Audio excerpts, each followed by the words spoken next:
Hey, everybody, and welcome back to another episode of the Hot Rod Barbecue. I am, of course, Mike Musto, together again with Dan Stoner. What do you think of that, Mike? well, I think it's the Dramatic, baritone, man. right? Always. Dramatic, a little whispery, like a little shadowy, right? Like Like, it's a little mystery. when are we going to get upbeat Dan Stoner? Like, yeah, Dan Stoner. I feel like that's usually me. I thought maybe I'll try like an alter ego on this show, and just see what happens. I mean, try on new skin. What do you think? All You right. know, All right. It's Not in fun. a Hannibal Lecter way, but I'm thinking just more like in my head, I'll try on new skin here. I think that sounds like a good idea, right? All right. I like it.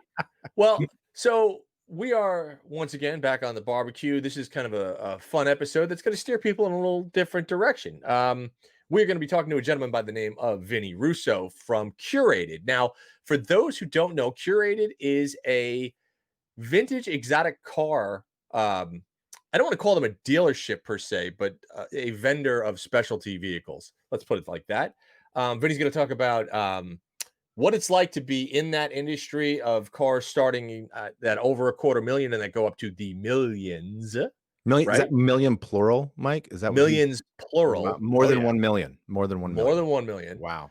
So cars that you and I will never get to own No. unless we hit like Lotto or we get a big pay raise. You better call me first if that happens to you, man. I'm gonna So tell you right now. maybe we can reach out to our president. Hey, Yeah. Jonathan Shaw is our president and publisher. Can we have a $1 million car? Maybe just figure throw it out there just for If the answer is yes, don't answer. Yeah. Okay. So we've got that. Obviously, we're going to pick a car from our expansive classified section, of which we have about 25,000 cars on there. But before we do that, Mr. Stoner, how Bring it was on. your week? And what do you got going on in your life? What's happening? It's not bad. We were talking a little bit earlier about this, Mike. The air is much clearer and cleaner these days. We've had this is what is this, a Thursday? And by the time everyone hears this, it'll be a little bit later. But like the fires here in California seem to be taken care of a little bit more than Mm-hmm. they were. So like it's sunny, it's shiny outside. People are bringing their cars out. Yep. This is great car weather because the air is a little more dense and cooled off a little. True. Of course, that's not, compared. That's where I live in the city in San Yeah. Francisco. You're over Now where on I East live, it's Bay. still hot. It's still 110 degrees out there, right? Yeah. It's the Well, and that's that. microclimates, right? Yeah, and that's the whole thing. For people that don't know, like Dan and I live about 25 miles apart. That 25-mile difference can equate to a 30 degree to 35-degree temperature change, right? Easily. So weird. Yeah. The first time you see that, like we see German tourists come up to San Francisco from Los Angeles. They've got sunburns. They're wearing fresh Mickey Mouse t-shirts, and they've got this look on their face like, what happened? Yeah. Right? Like, It's no crazy. idea. It's 30 degrees outside, and they just left an area that's 75. Yeah, and that I think is one of the craziest parts. I know when we first moved to San Francisco, you get here and the East Bay again is about 25 miles out. It could be 90 degrees or 100 degrees out here. Yeah. Literally in the city, it could be 60. Oh, easily. So the Easily. rule is always bring a jacket. Like, Yep, you gotta you'd layer be up. like, but it's 110. Be like, it won't be when we get to the city. That's right. That's exactly Yeah. right. Yeah. What did you do this weekend? Oh, Or what are gosh. you doing this weekend? What are you going to be doing this weekend? So this weekend, honestly, just gonna be chilling. I got my motorcycle back from service. I'm gonna take the old VFR out and put a couple of miles on that, I think. Nice. So do that. And then there is a Cars and Coffee, a masked Cars and Coffee on Oh, of Sunday. course, So masked, right. masked Cars and Coffee. So I'm gonna be heading to that. And that's about it. And then just relaxing. How about yourself? What are you up to? Man, I smoked the alternator on the drag boat, and Ooh. that needs to be replaced. And this is a great example of like a typical car guy or car person, I'll say, that move where, I've got a vintage Ford 390 V8. Is late 60s motor, and it's got its original, well, not the original, but it's got a typical Ford Motorcraft, like let's call it a multi-wire alternator on it, Okay. Yep. and so I'm going to replace that with a one wire, a GM one wire Oh, alternator, sure. because it's time, right? And plus, you're talking about a drag boat, so most of the time when that thing is under load, that motor is literally below the water level, below the water line. Okay. So imagine how much water is actually mixing and getting splashed up onto that, alternator of many wires, and what that potentially can turn into. right? Of So course, of course. so I figure if there's many wires less, if we're down to one wire, that's only one wire that gets smoked in the future, as opposed to Right. 17 wires, which is typical for the Ford alternators. So I'm in the midst of like replacing that dumb thing. So that's fun. But let me ask you this. So, and when Dan says this is a flat bottom boat, he's not kidding. We'll see if we can flash a picture of it. But that thing is literally a few inches from the water line. How does that like when you're out there? Yeah. Do you ever get? Are you nervous about having a All completely the time. exposed engine? You are. Oh, all the time. It's sketchy. Yeah, like we have our club has a T-shirt that says "Keep V drives sketchy" because that's exact. They're basically rigid choppers on the water. Is really what they are. So and 40 miles an hour on that thing feels like 100 miles an hour, and it's like literally like skipping a stone across the water. So yeah, they're sketchy as hell, those things, but lots of fun. I will say that, as long as you don't turn them upside down. Well, You know. one of these days I got to come for a ride in that thing Yeah, because you I have want to. to. Yeah, I need to experience that. So, You're gonna have to. uh, like we said a little bit earlier, we are going to be talking with Mr. Vinny Russo from Curated. But before we do that, obviously we're going to head to the classifieds. Dan has Ooh, pulled a gem. Okay, so this is weird because yes, we are going to be talking to Vinny Russo, right? Hmm. And as we talked about Vinny Russo, and you guys are about to hear a lot more of this in great detail. Hmm. I thought, ooh, supercars. I mean, what does Hemmings have in the classifieds as far as supercars? Because that's not really what Hemmings is known for, right? Would you Right. agree, Mike? I mean, that's kind of Yeah. Well, I yeah, mean, we did dabble in the sports and exotics for a while, and we definitely do have some supercars on here. But definitely, yeah, it's a yeah. little out of our scope, but we have them definitely. So I'm scrolling through the classifieds, and I was doing my search for supercars and this and that, and I came to a screeching halt over a bright purple Yeah. Lamborghini that I don't know much about, but I stopped short on that thing, and I thought this is the one we need to talk about. And as Mike deduced fairly quickly, where is this car from and who's offering this car for sale? Yeah, this actually is from Curated in Miami, So where funny. we're going to be talking. So it's just a crazy coincidence. But obviously, if you're watching this on YouTube, you can see the photos of it. But if you're not watching it on YouTube, make sure you just go through the classifieds, and you can go to any Lamborghini, Jaguar, Ferrari, Porsche category, pick your poison, and search out and find your favorite, Yeah. wonderful supercar. Um, This thing is but just like this thing's basically Miami in paint, right? Like, look at it's that. amazing, dude. I mean that you go back to that kind of early 90s supercar, right? And they're just these it kind of screams Miami, right? It's purple with a white interior with black accents. It's like if a It car does. could be an illegal drug. Yeah, right, that would be this. It Yeah, would I be this. feel like you Well, I kind of like hit what it you on said the. earlier, Mike. You said, we were gazing at this thing and you just kind of like stopped, and I saw you kind of shake your head back and forth, and you just kind of said, I'm just so glad they made this. Like this thing actually exists. Yeah. It's just great that this thing actually exists, you Well, I know? think that's the beauty of supercars, Oh, right? yeah. Is that they're just somebody out there just said they stopped and they said, "Okay, we're going to make what's the most ridiculous thing Yeah. you can think of?" It's the most And then ridiculous. yeah, Let's and do then that. let's try to make it. And I mean, V12 manual. I don't know. I look It's at these crazy. things and I don't know if I want. I almost feel like I really want to know somebody that owns it so I can experience it, but I really don't want the payments. Yeah, right. That's a good way of looking at it. That's a good way of Yeah. looking at it. Yeah, we just wanna know someone that we can go for a ride in this thing with, right? Well, the good part is We do. now we Might we? do. Oh, man.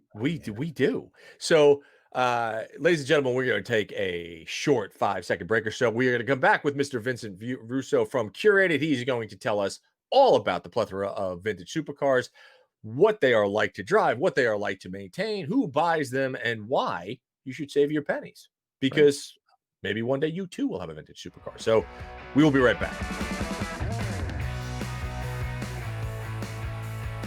Okay, we're back on the Hot Rod Barbecue. Obviously, I am Mike Musto along with Dan Stoner.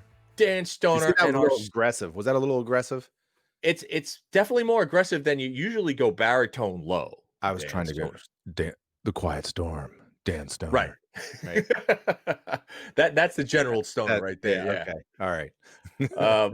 And we've got our special guest, Mr. Vinny Russo. And now for For those of you Wait, who wait, don't wait. know, Vinny Russo from there you go. Curated. A movie No, trailer intro? I like that. Yeah. In a world where Vinny Russo. Yeah. Nice. So, for those of you out there who don't know who Vinny is, Vinny, I've known Vinny for a million years. He is pretty much Vinny is the jack of all trades at the car world, currently with a company called We Are Curated down in Miami, Florida. Yep. As everybody who knows Vinny knows that he is the guy that you call when your dead end finds you. When everybody says, you know what, I got a guy, that's Vinny. Vinny is the guy that He's you the guy. call That's when he's you've the been guy. always. So this is what that guy looks like? Like, Yeah. It's the exactly guy. that's what he looks like. Now Yeah. everybody knows what that Now guy looks everyone like. knows. I've been waiting for 50 years to figure this out. Yeah. It's I got a guy. network of other guys that you don't even know about that only I have access to. So Yeah. We only need to That's- know one guy. You're the guy. yep, that's it. Yeah. That's right. So Yeah. for those who wanted to know what the guy looks like, make sure guy. you go to YouTube, check out the podcast live so you can see Vinny's face. Now you know who he is. There you go. Yeah, the guy. How you doing, Vin? Good. It's raining here, but it's Miami in fall, so that's expected. Okay. Nice. So now Other than that, where are you talking to us from? I'm at the upstairs of our shop which is called Curated. Our website is wearecurated.com. Mhm. And this is a shop that is world known to specialize in very, very rare vintage supercars. Okay. As an example, not just your run-of-the-mill regular Diablo. We would have like a Diablo special edition 30th anniversary here, or we just got in the cleanest LP640 coupe manual transmission in the world. It's got about 4,000 miles on it. Yellow, black interior, manual transmission. So our cars either have some sort of historical significance, are the lowest mileage ones in the world, or are so rare that like you've probably only seen them in like Matchbox cars or magazine covers or something along those lines. So how is it, because I mean, listen, we all love poster cars, right? We, cars up on our walls as kids, but I mean, you work around these cars on a daily basis, right? I mean, you see them, you get to touch them, and then you guys restore them and whatnot. Right. What is it like? Like, and I'm assuming every now and then you probably get to drive them too, no? Oh yeah, all the time. So what is that like being and the value of these? What would you say like a cheap car is for you guys, all the way up to like what's your price range for those who don't the don't cheapest know? that we have here, I think, is probably the Alfa Romeo 8C, which I think is 350, 375, somewhere in that range. And then it goes up from there. I mean, we just sent out our Mura SV. That was 2 point something million. I mean, we'll get the occasional McLaren F1, which could go up to 15 million or so. We've got Enzo F40. We've got Bugatti EV110, which is under $1 million, but still pricey. So yeah, I mean, it's not Still pricey. I think $30,000 is pricey. Yeah, but Yeah. the hardest part. Yeah, the hardest part about being around all these cars is it's like living with a celebrity. Like being a car guy at the level that I am, I still walk in here and I'm still stunned. But you tend to drop your guard, and all of a sudden, like, it takes a lot to really impress you nowadays, because I'm around this stuff and you become numb to it like anything else. So if somebody, like when you're talking to people, right? If you go to a Cars and Coffee or, I mean, we have friends and stuff like that. And somebody's like, yeah, I just got my 2018 Camaro. Are you just like, I don't care? No, like, I mean, I'm not. There are a lot of people that do, but my thing is that I can always find something in a car that I like and can appreciate. And more importantly, if especially like in your example, a new Camaro, that very well could be like that either that kid or that gentleman's like something he always wanted and he finally got, or that he wanted to get into the car world. I always like the angle, because my collection of personal cars is a little eclectic. So for me, it's all about the experience. So I can be just as excited about some kid buying a brand new Hyundai Coupe as I can with some guy, running into and buying a brand new LaFerrari. As long as their reasons for being excited for owning them are genuine, then I can absolutely get behind whatever their reasons for. I mean, I know a lot of our friends in our car world with muscle cars. They see anywhere from the lowriders with that are bouncing up and down, or the stance Euro cars, the wheels all. But look, like, I can appreciate the amount of work that goes into all those. It may not be what I personally like, but I can appreciate the passion behind that, and I can appreciate the hard work that went into building it. right. Yeah, and when you're like, so you're working around all these things every day, right? And you kind of, I don't want to say, let's not say you get numb to it, but you get accustomed to all these cars, You do. right? Yeah, so you get accustomed to these things. So what does your home collection look like? I mean, when you go home at night, are you cutting like the side of your sweatshirt on something, sharp and edgy and rusty when, you Yeah. get into something like pre-war? What So kind of stuff are you running around in? my daily is a Land Cruiser, 80 series Nice. Cruiser. Which is I mean that's as uh, the Land Cruiser community. This is my third one, so I just absolutely love them, and they make a great daily, especially here in Miami with the roads being as horrible as they are. I also have a '65 Cadillac Coupe, low and slow, air ride. You would dig that, Dan. It's a slick car. Nice. Uh, Nice. so I mean, I'm around all these cars. That before here I worked at Hennessey. So I mean, to be around these high horsepower cars, these top speed cars, things like that. Like for me, it's I'm going to be around that all the time. So my personal collection of stuff, I have to. I want to slow down. Like I get in that Cadillac and the whole world slows down. It's like my meditation. I'm not in a hurry to go anywhere. I'm not in a hurry to do anything. You just get behind it and you just chill out and go. So, where I could have access to all this other crazy stuff and get whatever I wanted, I fell in love with that car and it's part of my family now. That's So, cool. So, Right. so you're more like the Ricardo Tubbs kind of 65 Yes. Cadillac convertible type of thing, right? Like double-breasted suit, pair of loafers, I mean, listen, right?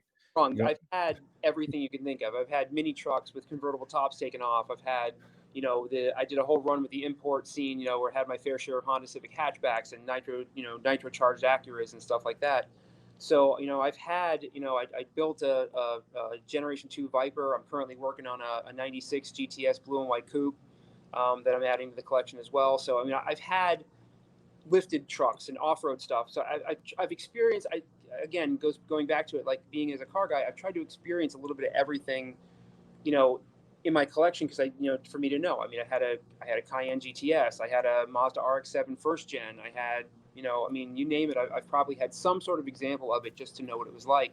And now that I've gotten older, I've kind of settled in, and I can be around this other stuff. My personal things that I have is something that's I don't get to be around every day. That makes sense. Hey, Vin. I'm sorry, Dan. Go ahead. No, do you have a fan boat? That's what I want to know. Do you have a fan boat? Fan You go, boat. yeah, you go to the Everglades, run around. Not yet, but I was looking at those and I was looking at sand rails again. Now that I'm All looking, right. Fair enough. Fair enough. yeah, but I would So, absolutely Vin, one of those. when you're talking about, like the caliber of vehicles that you guys have and having owned and worked for, because I know you were at Maserati, you were at Spyker and at Lamborghini, you were all over the place. So, yeah, how is so the individual that comes in and says, okay, well, I'm looking for a $1 million Mura SV or a $2 million Mura SV. Are they any less disconcerting than the individual that would come in and say, I'm looking at a 65 Cadillac? Like, is the quality do they all look for the same thing? How does that price point different in the way the buyers The only act? way the price point differs is one of two things: is somebody looking at $1 million car like that generally is able to pull the trigger a little bit quicker than somebody looking for a $20,000 car. If you're a quote unquote more of a normal type person and you're looking at $20,000 to $50,000 project cars, you're going to probably be a little bit pickier, or you should be at least, because that if that's your price range and that's where you want to be, you want to make sure you get the best example of that you can. But if you're shopping around seven-figure cars, then you have a little bit more, generally have a little bit more expendable income to be able to understand the maintenance on some of these cars. Or every 6 years you have to pull the engine out, replace the fuel bladder, change the wheels, change the tires, all these things. I mean, there's all kinds of stuff that has to go along with those cars, where a tune-up on a $25,000 my 65 Cadillac, I can get the parts at AutoZone generally and Right. tune up in the parking lot. Whereas some of these other cars, you can't even put them on a lift without having special brackets on the lift to lift them up. So when you get into the supercar stuff, you have to have a little bit more patience, but generally it's really the same. I mean, when you're buying a car, you're buying a car. You want to, and because what I deal in is not transportation. The life that I'm in and the cars that I'm around, it goes back to the experience, and it goes back to every one of these cars. And I talk to owners about it because they're like, oh, my Ferrari is better than my Lamborghini, and I'm like, it's not better, it's different. Right. My Land Cruiser isn't better than my Cadillac, it's just different. And so it's kind of the same thing. And that's why these customers that come in with $1 million car, they usually have multiple cars in their collections, because generally they understand that they're going to have a different experience in a Mura SV than they're going to have in a 458 Ferrari or something along those lines. And so they want to have this experience. They just want to have them both. Right. you would pick out a movie to watch. You know, back when we had DVDs, you'd go through your DVD collection and be like, I want to watch something funny. You grab a DVD that's funny. You grab I want to watch a documentary or something along those lines. Or if you're going to, you know, anything you're going to do, it's that same thing. It's about the experience. And it's about understanding what is it that you want out of that experience. And so we try to spend time with customers, and just like you and I do with our friends that call us for shopping for cars. You know, and the you know, the list is the same no matter what. It's like, what do you plan on doing with this? What are your expectations out of it? You know, do you want to make money off of it? Do you just want to own it? And then, you know, so there's all these things you try and talk to these customers with, and that doesn't change from a $20,000 car to a $2 million car. At least, right. When somebody comes in, like, because you are dealing in vintage supercars, right? Like, so if it's something like a Mura or Gullwing Mercedes, right? And the customer, they want that. Is there a lot of education that goes in? Like, do you find that people come in and they think these are normal? I don't want to say quote unquote normal cars, but are they under the impression that I can just take my Mura out and drive it without a problem? Whereas no, it's 107 degrees in Miami with 100% humidity. You're probably going to get vapor lock. Like, do you have to educate them on what these vehicles are? the key words are managing expectations. Because there are customers that have come in and, you know, wanted to buy certain cars, and I know for a fact there's been times where over the years that John's had to tell them, you know, no, I'm not selling this car to you because you don't get it, you're not going to use it properly, you're just going to break it, and then you're going to come back to us and be like, whatever. So in that managing expectations, we try not to just cut them off and say, look, you know, and listen, you know, it's not just here, it's over the years with anything, and you say to the customer, say, look, maybe this isn't quite what you're looking for. Let me steer you over something a little bit more of what you're going to really want. Generally, if that's the case, you can put them into something that's going to make them much happier than a guy like you and me that you know, didn't even have a car with fuel injection until we were 18, 19 years old. You know, we understand that things are going to happen on older cars, especially older supercars, especially older hand-built Italian supercars.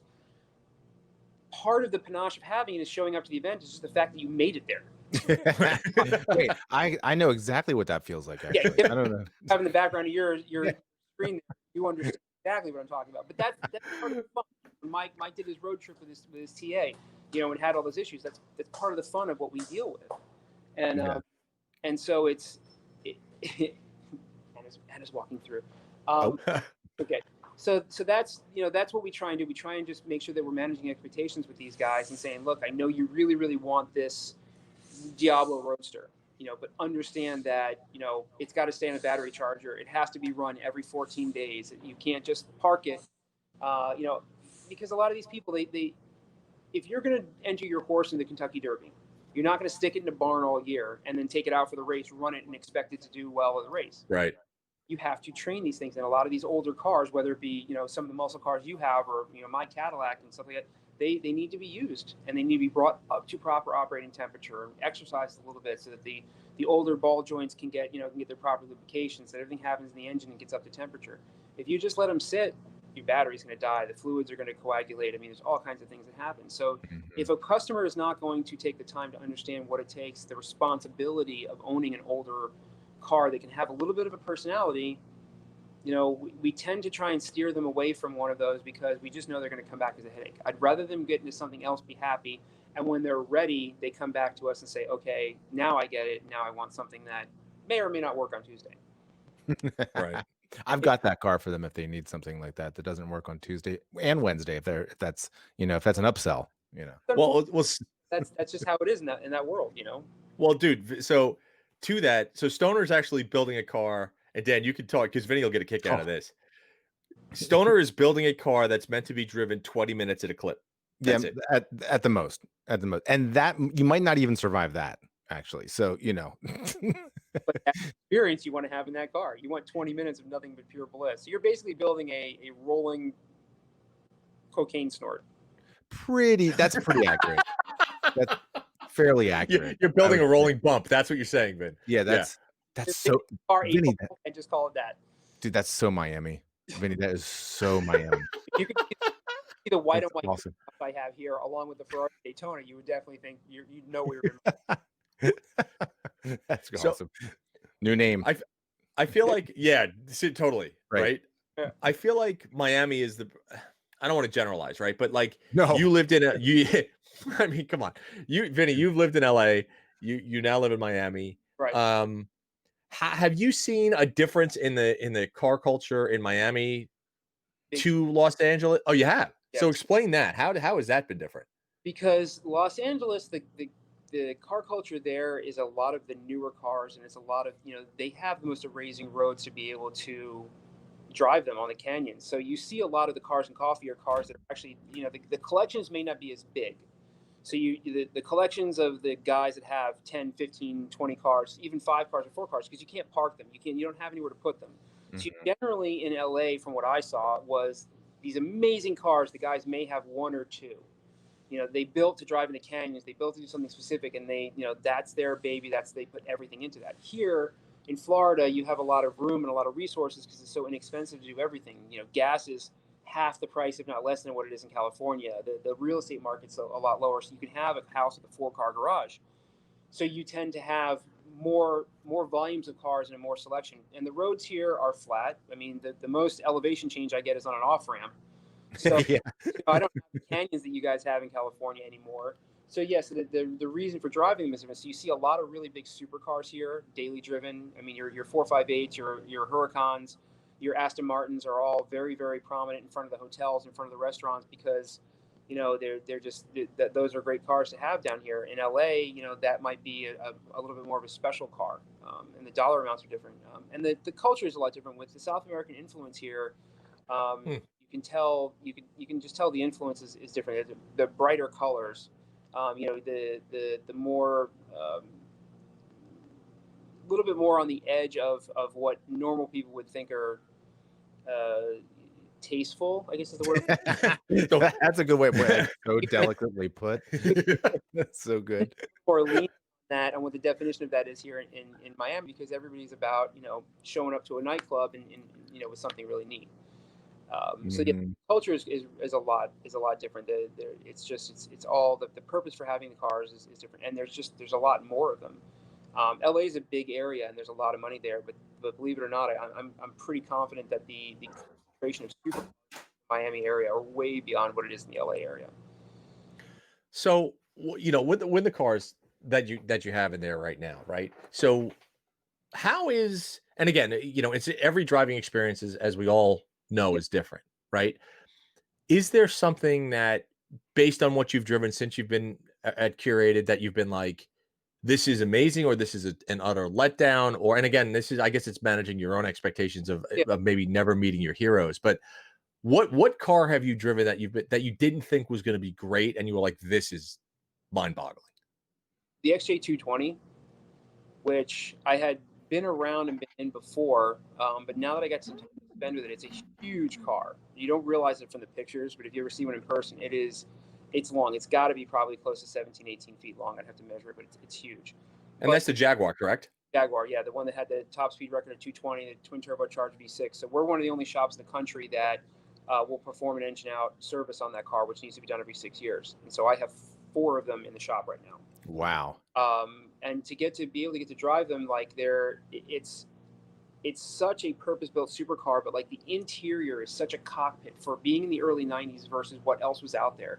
If you compared that car with a Ferrari or a Lambo of those same eras, it was light years ahead of what the materials they used on the inside and how they laid it out like literally like an airplane or a rocket ship or however you want to call it. I just think it's so far ahead of its it just really impressed me, the engineering that went behind it. I mean, everything is aerospace quality grade materials. All the fuel lines are AN fitted. Mhm. Everything on the car was overbuilt. And I mean, you can dog it that it's Jaguar build quality. You can dog it that it's only a twin turbo V6, and there's other things you can say about it. But really, if you look at what it was in the era that it came out, the only thing really comparable to that would have been the McLaren F1 that dethroned it from the top speed. And even then, that was a little bit older than what the Jag was. So it really, the more I get my hands on it and I look and I take it apart and I see how they built it and what they put into it, it really does kind of impress me a lot. And to drive it, it's, once the turbos kick in, it's got that old school, hey, is this going to go? Oh my God, there's the bird. So it takes a little bit of getting used to it. But once you're on the highway and you're rolling in that thing, it's just smooth. I mean, you could tell that car, maybe it only topped out at 220, but I guarantee at 180, your grandmother could drive that Only. at 180. Yeah, Yeah, only. Yeah. Oh, yeah. where we live in now, only 220. So Hey, Vinny, when So you talk about things like that, you just so very casually and nonchalantly, like, yeah, you know, an engine out service at every 6 years. I'm like, wait, a what? You got to pull the motor on that blessed thing? What? You know, like what? but What like does that mean? literally what it sounds like. So on a lot of these cars, I mean, probably the most obtainable car that people would know about an engine out service would be the F355. Ferrari. Notorious Ferrari F355. It's notorious for like almost everything that happens to that car. The engine's got to come out, and it's got specific service intervals. The engine has to come out between the belts and the timing and the gaskets and all these things to keep it maintained. And it's notorious for being one of the most expensive cars to drive per mile. I read somewhere in an article, I think it was somewhere like $1 per mile once you factor in the service of that car to be able to drive it. And that's a car you can get for 40 grand now, right? Think something like that. Mhm. And but yeah, I say, by the way, Vinny, that's $1 a mile. I'm at $2 a mile in my '74 F350, so that's no big deal, dude. Right. Whatever, whatever. right. All So, right. but like cars like the Jaguar that does every 6 years, there's and a lot of it has to do with the fuel bladder and the way that they build these cars because they're built to such high tolerances that to maintain that quality of ride, to be able to drive it safely at that high speeds, they the manufacturers recommend the fuel bladders, which are basically what they sound like. They're soft fuel tanks. To be able to fit them in certain parts of the cars, they couldn't build an actual fuel tank. It had to be soft so they could stick it into this little corner and fill up every little corner and didn't waste any space for fuel. Kind of like with an airplane putting the fuel tanks in the wing. Mhm. But those tanks have a shelf life, and every 6 years they recommend to get replaced. So Wow. with a Jag like an XJ220, you're looking at $12,000 to $15,000 in parts, and then you figure 90 hours labor, Jesus. Damn. Wow. and that's just maintenance. That's just maintenance. So then you're talking about parts on these cars, right? And the XJ220, the Jag is, you're talking almost 30 years old at this point. Yeah. So how is it for some of these supercars like the 220, like the Miras, Countach and stuff like that?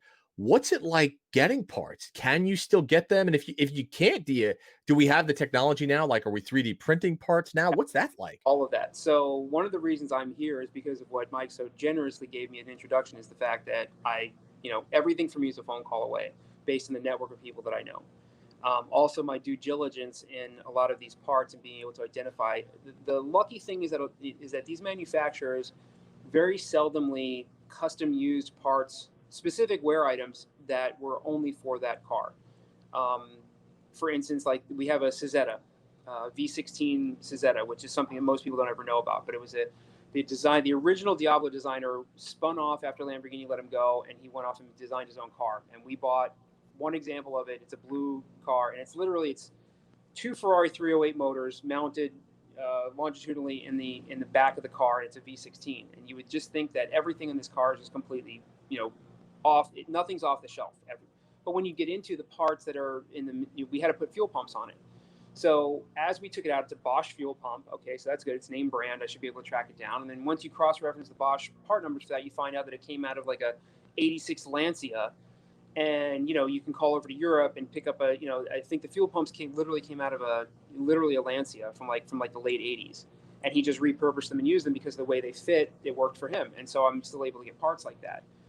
We did have some parts 3D printed the other day for a couple of these cars. The 3D printing, the quality is actually surpassing some of the OEM stuff, especially when it comes to like interior pieces. We had a Ferrari that needed a specific switch panel that like you just couldn't get, and some of these tabs were broken off because the plastic they used back then was really brittle and soft. So we took it to a place, they scanned it, they did it, and they 3D printed it out of this like carbon impregnated plastic. I can't remember what he called it, but like to put the two of them next to your hands, like I could take this other one and squeeze it in my hand as hard as possible, and it ain't moving no matter what I do. And the other one in Ferrari, I could breathe on it and it turns to dust. So the advantage of the 3D printed parts, and even like again with the Jag XJ220 had a gear that opens up the headlights. We took one apart, and not only did we reprint them in better material than what Jag used, but we also improved it slightly to make it slightly stronger. So we're able to take those parts now and offer them for X amount of dollars to be able to sell to other customers. And so 3D printing is a big one. Just being able to identify the parts and maybe what they came out of from something else, and understanding that Ferrari uses parts from all these other cars you wouldn't expect. And then there are some like we're rebuilding an F50 right now, and to try and get the piston rings for that are nearly impossible. I mean, I literally bought the last set of OEM main bearings that the factory had, and so from now on, if anybody else needs to do a full engine out on a Ferrari F50, they have to somehow recreate the main bearings. Oh, It's like nearly impossible, you know. So it's some of it can be daunting, and that's why some of these cars take 2 or 3 years to restore, because it's literally just trying to track down parts or having to have them remade. mhm. How many? So if you do come in and you buy one of these cars, right? Like how realistic is it to be able to use them and enjoy them? And I know it goes back to setting Yeah, expectations, right? But if you wanted to say, be like, Vin, I'm coming in, or somebody's coming in, I'm going to buy this car, I'm taking it on a 500-mile road trip. sure. It is that Yeah, doable in these cars? doable if you prep the car properly. You know, you have to understand that depending on what the history of that car is, something like a Mura, they are notorious for catching on fire because the owners will, very rarely will, as part of the maintenance, change out the little paper filters that are on the fuel lines. And so, like, again, that's another thing that we, the last couple that we did, I had custom O-rings made out of a Delron so that they last longer and they're less likely to leak for the owners. That we just did a rebuild on one that went to Mexico, and if parts are hard to find here, they're even worse to find there. So we wanted this car because this is a car the customer drives a lot. We wanted to make sure that it was good for him. So if you do the maintenance and you get it, you got to remember these cars were new once, and they were able to drive when they were new, no problem. If you just have to make sure that you're doing the proper maintenance on them. If the ball joints are making noise, do the belts, proper battery, make sure you put the right fuel in there and then the fuel filter. There's so many little things that if you've got a 40-year-old car that hasn't been maintained, things are going to break on a 500-mile road trip. But if you fix everything and you get it right to where it's running like it was when it was new, most of the cars I have here, I wouldn't have a problem getting in and driving and going, even 500 miles. Okay. A lot of them only So have 500 miles on them. So Yeah, right.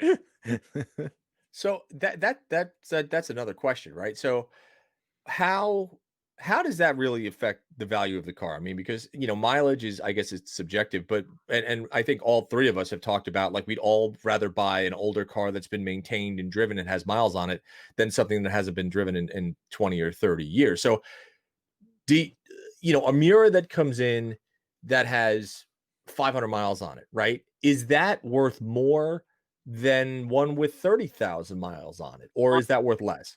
on paper, it is worth more just because at that point it becomes collectible. It'll probably never get driven. Mhm. It's going to just sit in somebody's collection. They're going to maintain it to where they can start it, they can move it around, and it just becomes art at that point. But there are those that come in with some miles, that you can see over the years have, certain things that have been done to it, and they've done the best they can. I mean, we worked on a vintage Lamborghini the other day that had a set of Excel coils in it. That they took the Lamborghini coils out, and they managed to get a set of, go buy them from AutoZone Excel coils that you and I would put in, one of our muscle cars, and they worked in the Lamborghini, and they just, the previous whoever maintained it last, but that's back then, that's a customer who drove that car and they wanted to use it, so they did whatever they could do, because they wanted to use it right then and there. So you'll come across that sometimes, but so if the in the vintage car world, like what I deal with, obviously the lower miles become museum pieces and they're worth more money. Mhm. The right customer, if all the maintenance has been done, um, that's what they would rather have if that's what they're going to do with it. They're like, find me one that I don't have to pay the money for nothing, and then when I buy it, I'm not ruining it by driving it. Find me a really good clean example that needs, just some basic things to get it going, and that I could drive, the doors off of. And we get into those as well, because we do get a lot of guys that drive them all the time.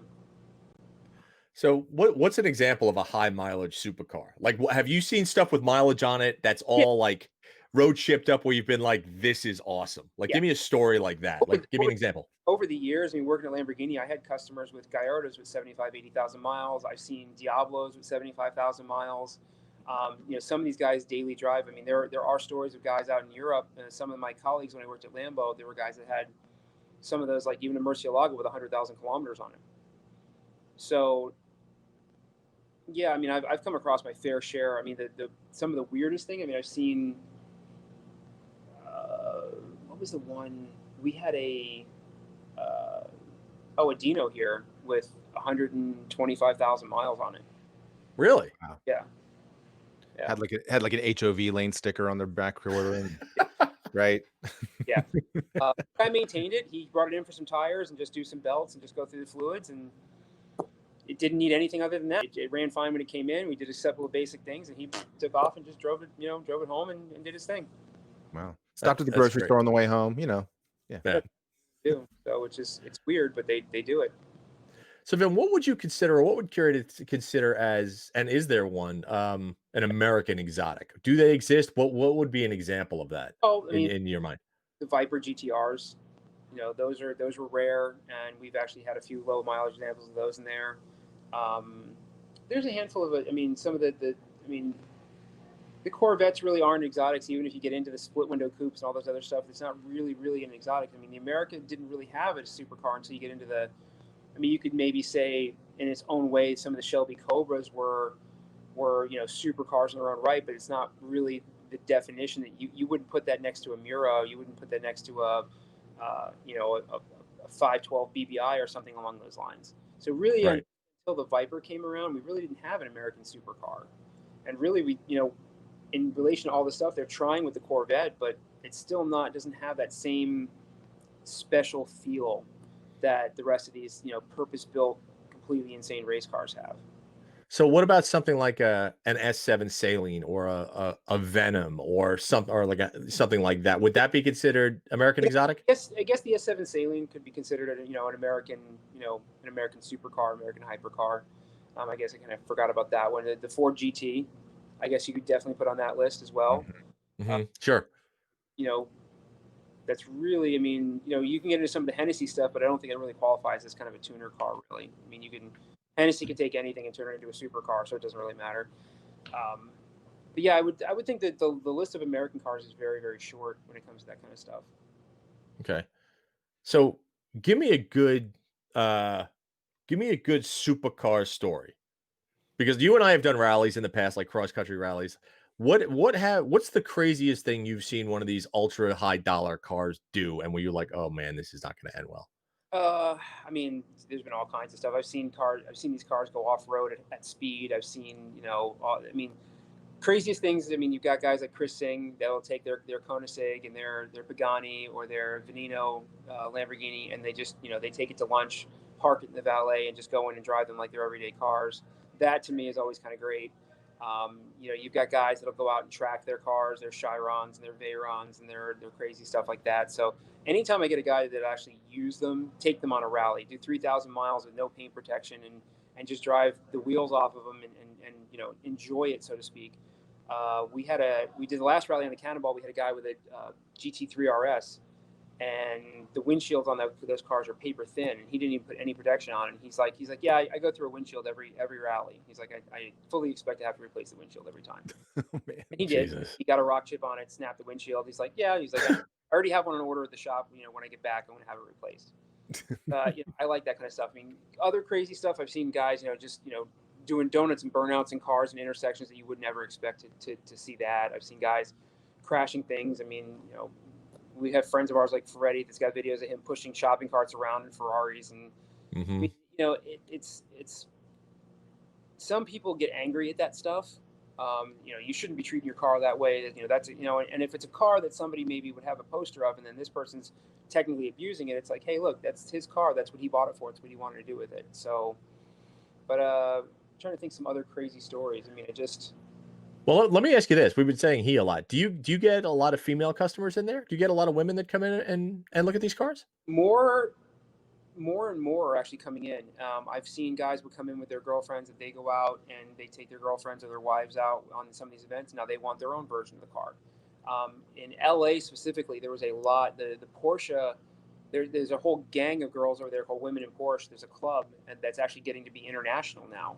That these women that own these Porsches, the old ones, new ones, supercars, whatever. And PCA is really smart about it because they're backing it up.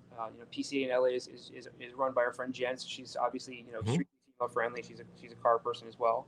So they're starting to cater more to it than it used to be that, oh, that one's pretty, I think I just want that one. And now the women actually they know what they want. They'll come in with their boyfriends. And I heard one the other day just correct their boyfriend on what the car was, and she knew the colors of the Lambos and things like that. So it's definitely coming in there. I mean, I'm sure Asia knows plenty of Mhm. things. And, my girl's got her BMW fix that she knows. She's all about that kind of stuff. So it's neat to kind of see that it is changing quite a bit. But we do have a good amount of female customers here. So when the cars themselves, like, so we talked about kind of the low end, we talked about the high end. Do you get people that come in, and I apologize if we touched on this, that just say, I want that driver? Like, I want something cool. I want something I can go out on a Friday night, but I can also like, what would you recommend as a daily driven supercar that's reliable and enjoyable? Because we're running out of time, so I just want to get to this. Aston Martin V8 Vantage is a good one. The new one? I just Mike, had write one of that those down. as a Write that down. no, I had one of those. I had a 2020 That's a as new. a press car. You're like a used one. I mean, so like you can pick them up for like 40 grand, 50 grand now. Even a Vantage S, maybe go to almost 60, but you get it with a manual transmission. It's got all the prestige of owning an Aston Martin, but yet Right. V8s are simple enough to work on for most general people. If you were gonna, if you want something easy to work on, and I'm not just saying this because I've owned a bunch of them, but the Viper is as easy and cheap to work on as any supercar that you can ever imagine. Everything is available there. The aftermarket is there. The clubs are great about finding parts and helping you find things. Um, Another good daily supercar. Really, I mean, if you want to go new, I would say Audi RS6, the new wagon. Hmm. That would That's work cool. some things. I mean, I would even get into outside of supercars. I mean, I would say Trackhawk. If you want to go straight up like daily surprise Yeah. when you go anywhere, something like a Trackhawk. I love the fact that you're around multi-million dollar cars and you're like, supercar day. You'd be like, oh, just go buy a Jeep. Yeah, Yeah, yeah, yeah. it is. Free Because payments. you have to remember with these cars, if you're getting into a $100,000 car and you're getting it for 50 grand, it means it needs $50,000 of work. So you have Right. to if you want to like a daily something you can. I mean, to buy anything new and it's under warranty, great. You can pick out anything you want. You can daily until it drives into the ground or the warranty runs out, and then you throw it away and get something else. But if you're like most of us that are normal people, so to speak, you've got maybe let's say a $50,000 limit. Maybe if you're on the higher side, 75, 80,000. You're looking at some of these pre-owned cars. You want to see how they hold up over time. Well, obviously everybody knows the Bentleys are can be a little when it comes to trying to work on the W12, and some of the Ferraris you need specific software for, and that kind of stuff. So it's harder to get into some of these newer cars and still be able to try to maintain them as a regular person or be able to afford the maintenance. Mhm. Sometimes you can get into a supercar. I mean, you want to bang for your buck. Mercedes CL65. There's a 738 foot-pound of torque coupe that'll do close to 200 miles an hour, and you can go for 25 grand. But it's only Right. Right. Right. Right. you have to be able to fix it. So yeah, so there's And definitely that a lot of cool options out there. and so uh does curated work on like what does curated work on everything? And is that what curated Any is known for? any brand, yeah, we'll work on just about any brand. Our techs here are fantastic, and they've got some amazing experience behind them. And we've got between John's connections of being able to talk to the guys at the different factories, and my connections of being able to find parts everywhere, we can generally work on anything. We don't work on a lot of the newer stuff. I mean, maybe like a Gallardo would probably be the newest stuff. I mean, if you brought us a 458, we could probably change the tires on it or do something like that. But we really just don't even get into the newer stuff because the dealers are there, and the dealers will send us their older stuff. I mean, if you've got a Countach, if you've got a Diablo, if you've got Ferrari Daytona, I mean, we have a Bugatti EV110 here. There's those kind of cars you can't just take them to a dealership. The dealer's going to have zero what they know what to do with these things. Okay. So they bring them to us, and that's part of what we started. Is John started selling these cars, and then the owners And didn't have anywhere to go with it. is John I'm assuming is the owner? John's the owner, yeah, yeah. So I Okay. think you guys will probably talk to him. Hemmings has that new auction thing that you guys are doing. I think we're going to give a car to you guys. So I think we're going to do we may do something separate with John. Yeah. Talk about that. Yeah. I'd like to bring him back on and talk and get his take as somebody who started this. That'd be kind of fun. All right, Dan, you got any more questions for I'm Mr. just Mr. Vin? I'm just stunned, frankly, by all of this. This is all just nonsense. I can't believe I'm even standing for any of it. But Yeah. this is You so guys, cool. you guys need to. If you saw we have the Monaco, the pace car from the '82 Grand Prix, the actual car that was in the Monaco Grand Prix as the pace car. It's a white Countach with a couple of gumball police fights on the top of it. We've got this is that I've got a 300 SL here. I've got an F40, an F50, an Enzo. I've got 3 of the Lamborghini SE30s that you can barely ever find anywhere. I've got Mercy Roadster manual, Mercy Coupe manual, LB640 manual. I've got various. I mean, the list goes on and on. The stuff that I have here is the stuff that we all grew up with on our posters. I'm really lucky to be here to be able to be around this. That's cool. Well, Vinny, listen, That's thank cool. you. Thank you so much for coming on the barbecue. This has been Vinny, cool. awesome. And I know, like, to the listeners out there, yes, I mean, Hemmings has a million different cars than the classifieds, like 25,000 cars. We do actually have exotics, which is kind of fun. I know we're not super known for exotics, but we did have sports and exotic for a while, right? That's right. That's right. But yeah, I think we're going to do a deeper dive into this next time, have you and John back on and talk a little bit more about this, just because for my own personal, I don't think I'll ever delve into it, but I'd like to, at least I know somebody that does. Yeah. Hey, So Mike, are you saying you know a guy? You get I know you know a guy. All right. a lot of the older cars and the stuff like on Hemmings that they get advertised, it's not as scary as a lot of people really think. So you just have to maintain your patience and maintain your expectations on it. But that's with whether a muscle car, an exotic car, or any of these other older cars. You're paying for the personality. That's what you want. And so if you can manage that, you'll enjoy it and have fun with it. And just Cool. go out and drive them, man. Well, Vin, so where sage what words. website? Yeah. Where can they find you? What's your website so people can go there? R Curated, spelled out, not the letter R, WEARE, Curated, curated like the museum curator, .com. And then, personally on me on Instagram, Vinny Russo 1, or also Curated's got Instagram, Facebook, all the basic social medias. So just do a search for it, and you'll see it pop up. Okay, very good. And to anybody out there, if you want to get into the minds of myself and Dan, obviously email us at hotrodbarbecue@hemmings.com. Talk about this episode, talk about things you want to see coming up on the show. If you have somebody that you would like to say, you guys should talk to this person because they're great, let us know. And it's possible we'll bring them on the show because we're always looking for happy, fun car people. No? Yeah. If you got a guy, let us know. If you got a guy, let us know. Don't call me. I'll find you a guy to give. Yeah, find him. Yeah, we got a guy who can find you a guy. Yeah, exactly. So everyone, thanks for tuning in, and we will see you next time on the Hot Rod Barbecue. And the Quiet Storm.